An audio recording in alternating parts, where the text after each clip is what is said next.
importance of extending, as I have said, the SGR from Naivasha to Malaba, but all the way to Kampala and DRC as an efficient and sustainable infrastructural artery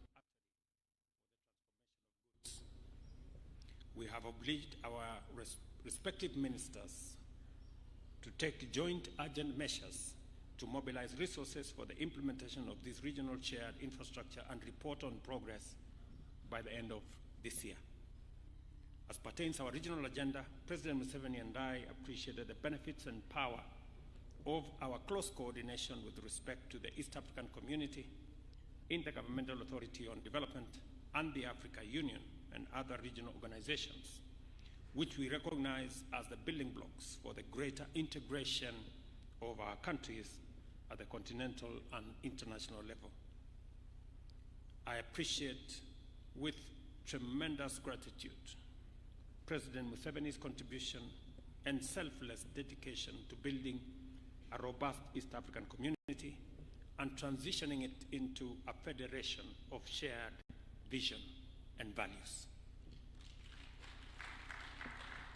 I have also expressed to His Excellency the people and the government of Uganda the appreciation of Kenyans from all walks of life for Uganda's endorsement of the Kenyan candidate for the position of Africa Union Commission chairperson, and assured him of our full confidence that our candidate will deliver effective leadership at the Commission. We also shared our concern about the threat of terrorism and insecurity in our region and affirmed our commitment to strengthening regional peace and security approaches and programs. Kenya will continue to consult and work closely with Uganda in addressing security challenges in our sub-region, including in the Sudan, South Sudan, Somalia, DRC, and elsewhere. During my meeting with President Museveni, we expressed concern on the drawdown of ATMIS in Somalia, and we urged that the timelines for the drawdown align with the security conditions on the ground in Somalia, not just the calendar that has been laid out. Before I conclude, let me reiterate that President Museveni's visit underscores the enduring bonds of friendship and partnership for peace and development between Kenya and Uganda. Cooperation and solidarity, we have used today's visit to reaffirm our commitment to do even more together for the greater good of our nation, our region, and our continent. We have also agreed on the border issues that have been of concern to border communities, and shortly we will be visiting those regions with the personal support and commitment of the Republic of Kenya to work with you and the government of Uganda in furthering our bilateral agenda and mutual interest of our people. Finally, I wish you, Your Excellency, and the great people of Uganda our best wishes for prosperity in Uganda and in our region. Asante sana, mzee, karibu.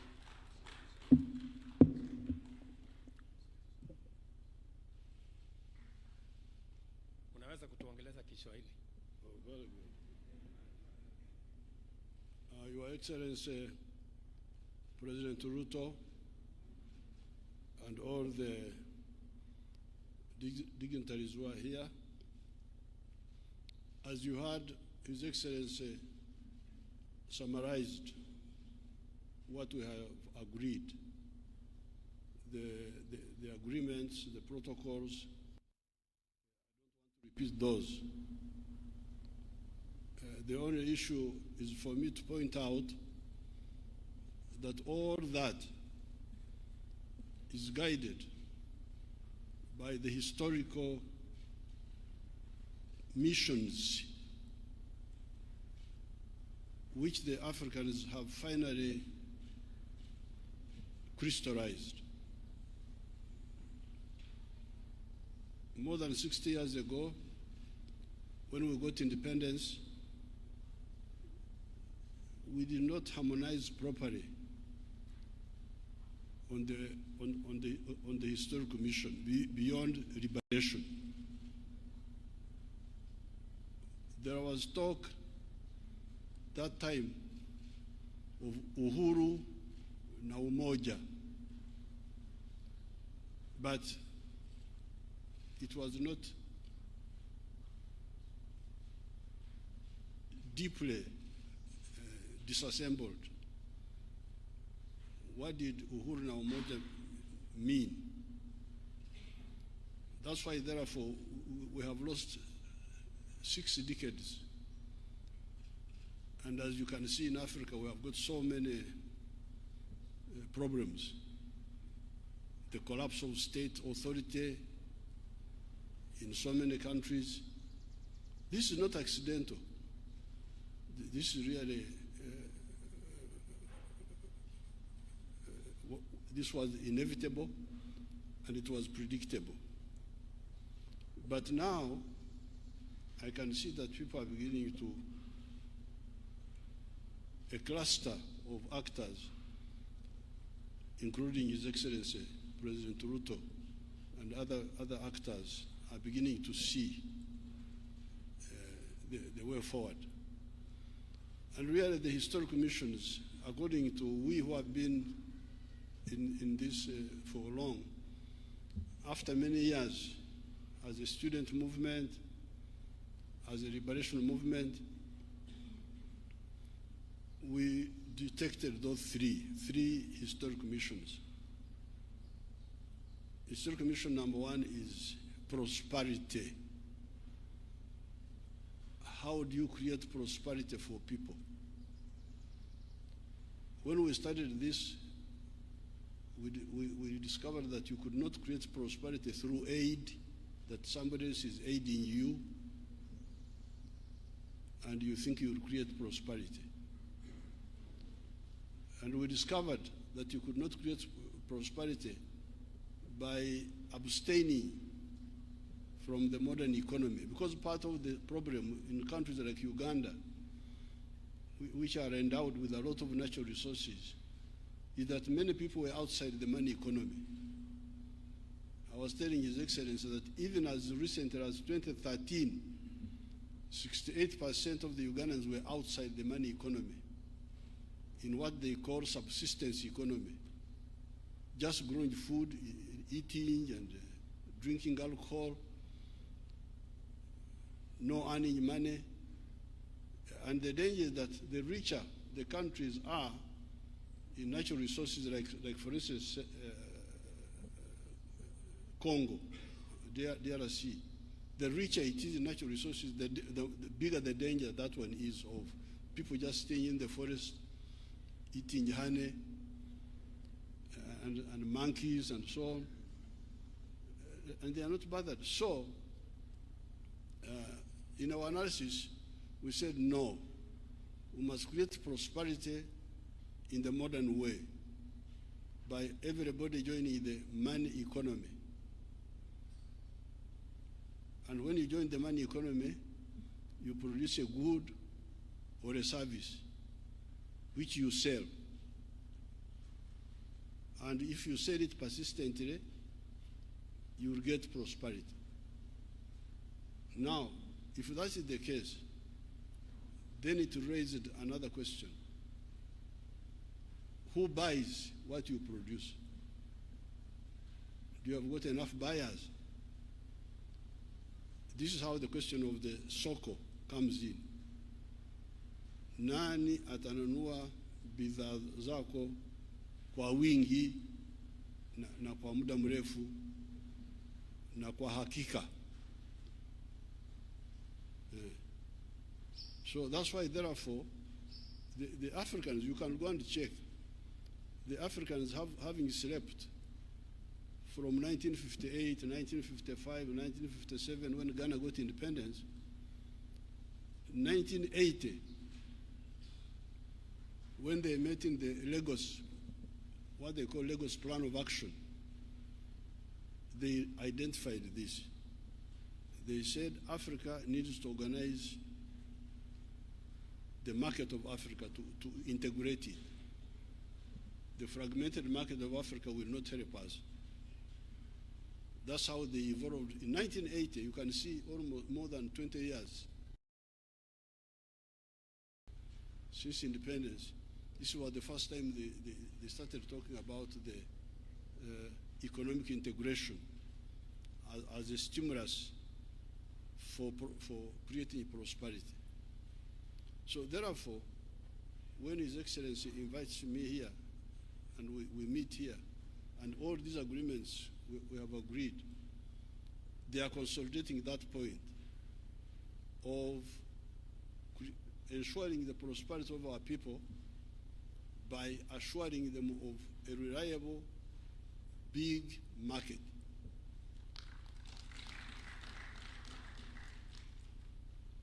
Now, these vikwazo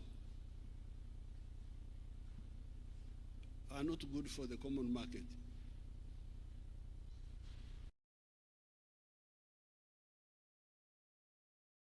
Like somebody was telling me to stop the rice from Tanzania. Why? Because I have got some inefficient rice growers in Uganda. Therefore, the answer is nikatai mpunga mzuri tena wenye bei nafuu kutoka Tanzania kusudi nitetee hawa wavivu ambaye hawaweza kutupatia mpunga kwa gharama nzuri. So I said, no, I can't do that, because if I do that, I'll be committing 3 sins. Kwanza, I will stunt the Tanzanian rice grower. I will stunt, but in our language we call it kuzingamia, to make a child not grow properly. So that Tanzanian rice grower will now no longer grow as much as he would have done, because if he gets a market in Tanzania on merit, he gets a market on merit, not because he's protected, because he's cheaper. He gets a market in Tanzania, he adds the one of Uganda, he adds the one of Kenya, he has got enough market to help him grow and grow and grow and grow and grow and grow. So if I block him, that opportunity, I have killed it. But secondly, I am punishing the Ugandans to be forced to buy expensive rice on behalf of the inefficient Ugandan rice growers. But thirdly, I am also okulemaza. If you understood our Bantu dialects there, okulemaza is to cripple, to render disabled somebody. My own rice growers, because if I protect them, they will not struggle to become efficient. They will just rely on my protection and continue being inefficient. So na wao nitawaua kwa kuwabembeleza na kuwapa soko ya bandia, give them market when in fact they don't deserve to be in the market. So when a child is growing up in our tribes there, and the child is beginning to stand up, they stand up and fall down. So in our tribes there, in Baganda say, Bagamba watia Baganda, tengerera, tengerera, tengerera. The child is standing and falling. You encourage him to stand up. You don't say fall down and stay there. I don't know how the Waswahili and our Kikuyu here say that. When the child is young and trying to stand up, you say you encourage him to continue standing. You pray standing. So I don't want to mislead my inefficient. For instance, the sugar growers in Uganda, they are inefficient because they are growing sugar on a high altitude. Uganda is a high altitude. It is more than 1,000 meters above the sea. And apparently, sugar cane does not yield much sugar when it is in a high altitude. It yields sugar better when it is near the ocean. I hear they recover only 8% of the sugar cane, while these other ones can go up to 14, 15, I don't know what, Brazil, you can check. So we should tell our sugar people to shift. There's another part of Uganda where they can produce sugar better, which can give a higher yield. So this is point number one, integration about prosperity. You can have a rich part of the world which is poor,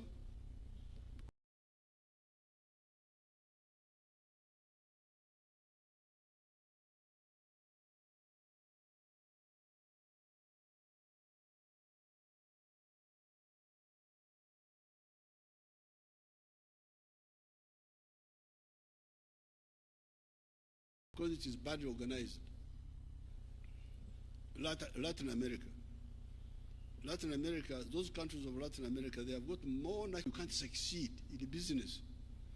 You are in a small country, El Salvador, Nicaragua, Honduras, 3 million people, Haiti, I don't know what, ambassadors. In the United States, North America,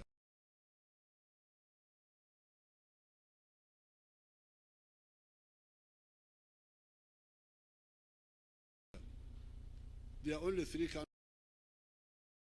rich in countries as us. Even here we are rich in countries, the Republic of this, Republic of that, but poor in everything else. So,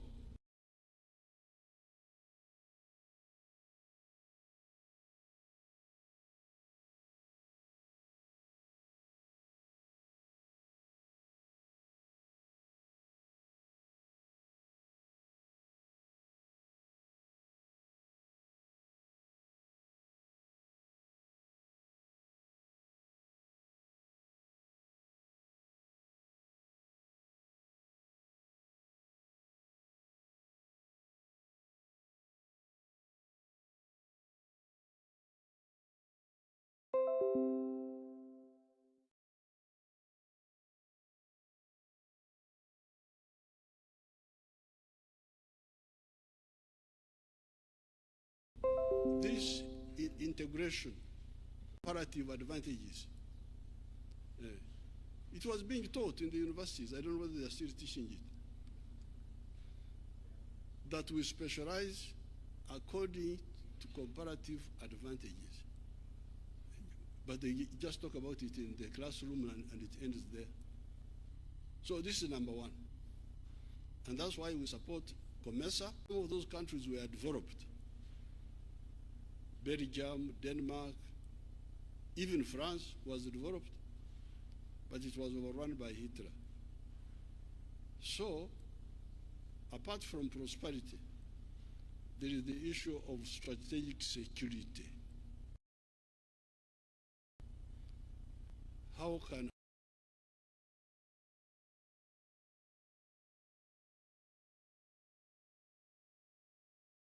Africa be strategically secure? How can we be strategically secure? Now we are here. Some people have gone to the moon. Here, we are here on Earth here. Some people are on the moon, they are looking at us. Like insects, like when you are looking at. There are these insects which eat sugar. You want to know that you are looking at them. Anytime you can spray them with the insecticide and they die, they don't even know. It's a good thing, it is also a good thing to be ignorant. Because when you are ignorant, you are not worried. You can die comfortably. But how can we have this imbalance?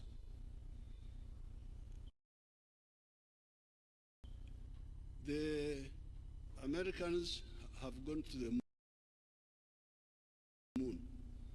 The Russians went there. The Chinese have gone. The Indians have gone recently. We are the only ones here now. But now the question is, can Uganda, is a developed country, and France, but they have not been to the moon. They are still here with us. UK, all those, they are here. Now, it is the newcomers, like the Indians have gone to the moon. So that's why we said in our movement, we say, you people, apart from economic integration for prosperity, you need to address the issue of strategic security.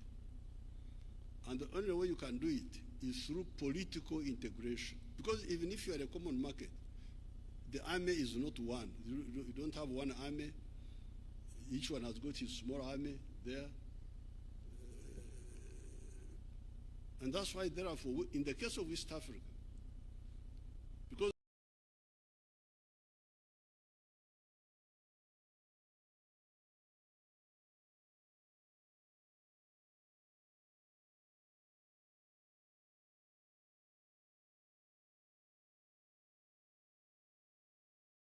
you may say,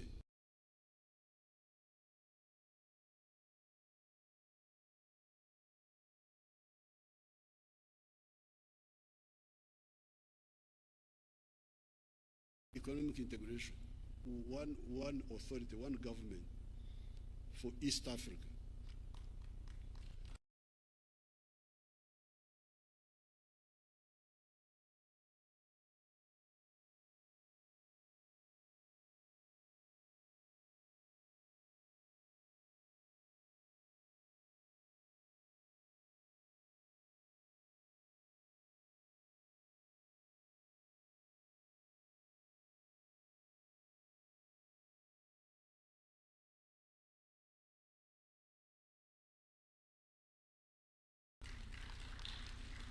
In an economic community, the only way you can do it is through political integration.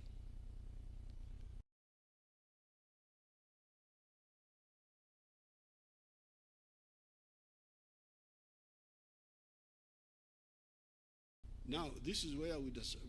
So this is the one of prosperity. Then, and in order to support the number two, there's the question of undugu. These people we want to create prosperity for.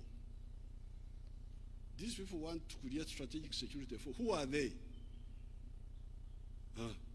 Ni wale watu wamoja. Waganda, Wasamia, wa Uganda na wa Kenya.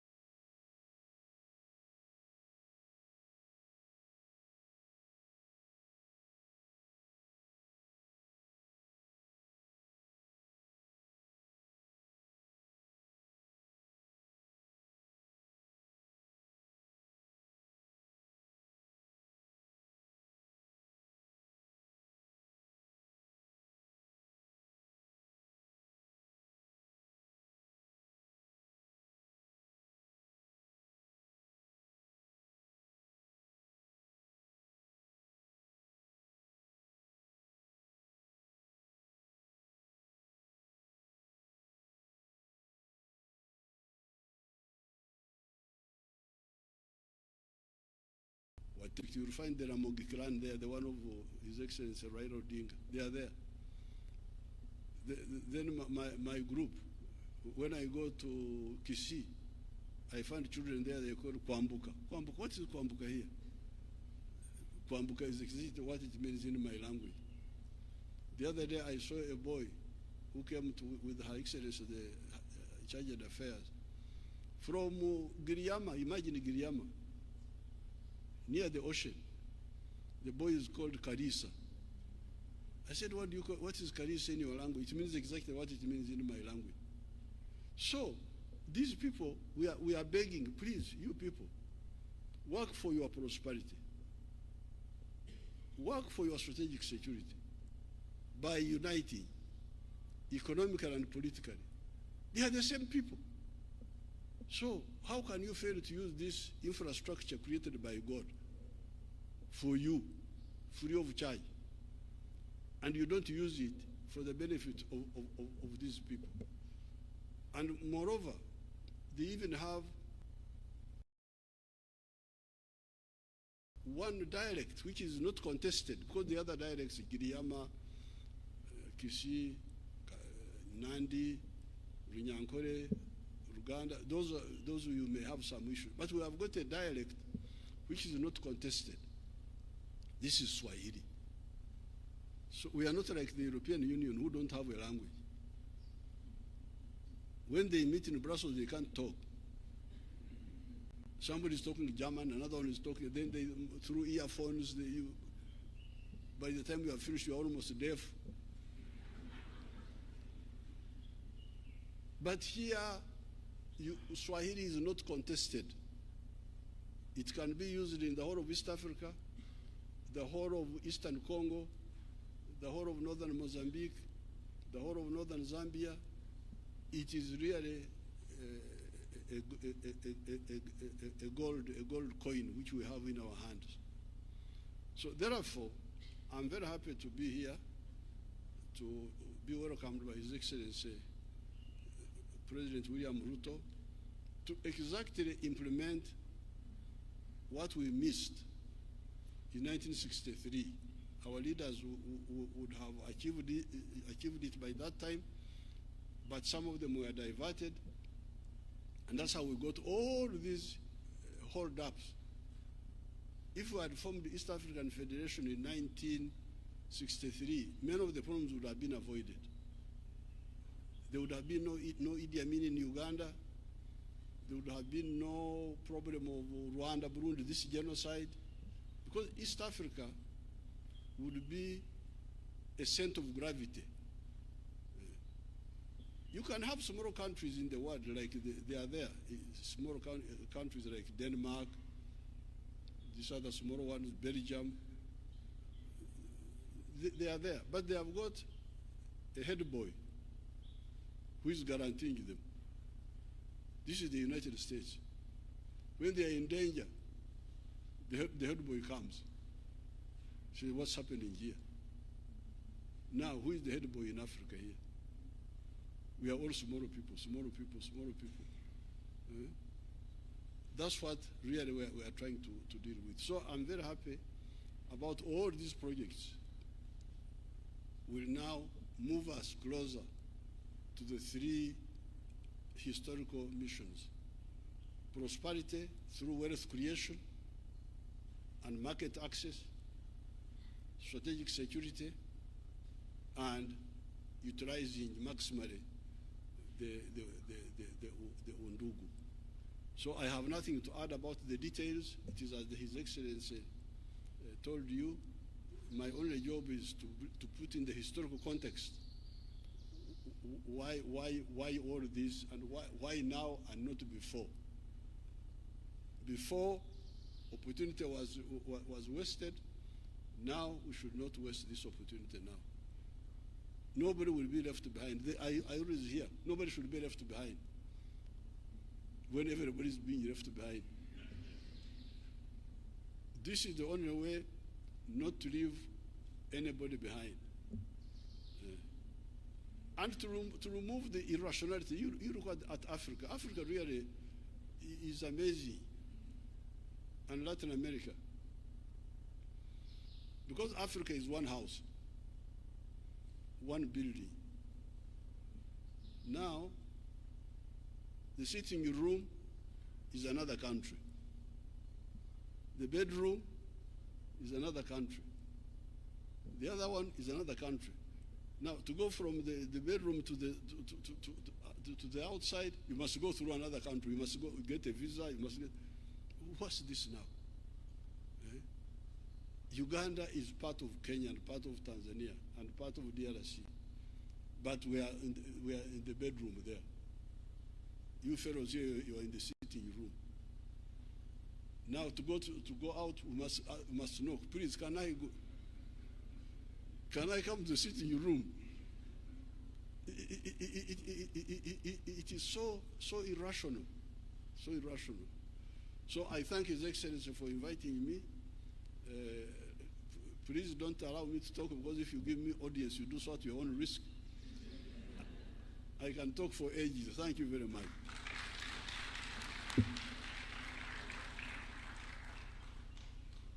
Thank you very much, Your Excellency. And as I said, we always are amazed and thrilled by your wealth of knowledge on many aspects. I agree with you. What we are trying to forge now, we missed it by a whisker, if I may say that, in 1963. If the East African community had not collapsed then, we would have a different region by now. But it is said it is never too late to do the right thing. Therefore, I think we are on time. I think it put it in context, since you had said that you are a backbencher Christian and I am at the front. It is the case. I'm reminded that the children of Israel took 40 years for a journey that would have taken them maybe a year or two.